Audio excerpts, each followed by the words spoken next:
আলাদা কিছু নাই এখানে, আলাদা কোনো বিশেষত্ব না। এই জন্য বেহায়া মানুষগুলো বোকা, নাফরমানগুলো আহম্মক। কোরআনুল কারীমে আল্লাহ বলছেন, লা ইয়াকিলুন লা ইয়াফকাহুন লা ইয়ালামুন। নাফরমান জানেও না কিছু, নাফরমান বোঝেও না কিছু, নাফরমান ব্যাককল, জাহিলুন, অজ্ঞ, মূর্খ। মূর্খ। এজন্য দোস্ত আমার, বন্ধু আমার, পর্দার আড়ালের মা বোন সবাই মিলে ভাবেন, ভাবেন, জিন্দেগির কদর করেন। কারো উপকার না করলেন নিজের বরবাদ করবেন না।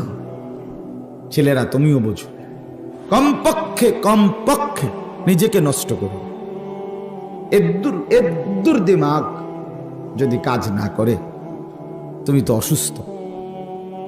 তোমার ভালোটুকু তুমি বোঝো না, তোমার কল্যাণ, তোমার সফলতা, তোমার কৃতকার্যতা এটাও বোঝো না।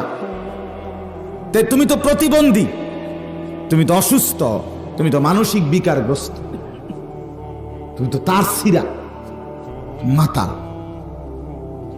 মাতাল। তুমি নিজের ভালোটুকু, অশ্লীল ছবি দেখলে আমার নিজের ক্ষতি, উলঙ্গ দৃশ্য দেখলে আমার নিজের ক্ষতি, আমি এক ওয়াক্ত নামাজ না পড়লে আমার নিজের ক্ষতি, আমি ভিন নারী দেখলে আমার নিজের ক্ষতি, আমি মিথ্যা বললে, সুদ খাইলে, ঘুষ খাইলে, চুরি করলে, জিনা করলে, ব্যভিচার করলে, মদ খাইলে, জুয়া খেললে আমার নিজের বরবাদি, আমার দুনিয়ারও লস, আমার কবরেরও লস, আমার আখিরাতেরও লস।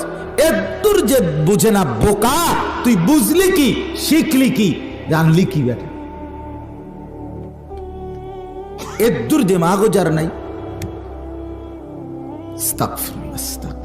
লাখ লাখ যুবকের দিকে তাকাইলে মায়াই হয় যে হায় রে বেটা, 18 বছর 20 বছর বয়স, কিছুই বুঝলা না।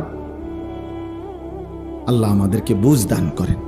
এজন্য আমি অনুরোধ করছি, আমরা প্রত্যেকেই ভাবি, বাবারাও ভাবেন, যারা যারা বয়স হইছে, দুনিয়া থেকে তো চলে যাওয়ার সময় হইছে, সংসার কি হইছে এটা কদ্দুর কন, সংসারের হিসাব বলিয়েন, নিজে মিলান, নিজে মিলান।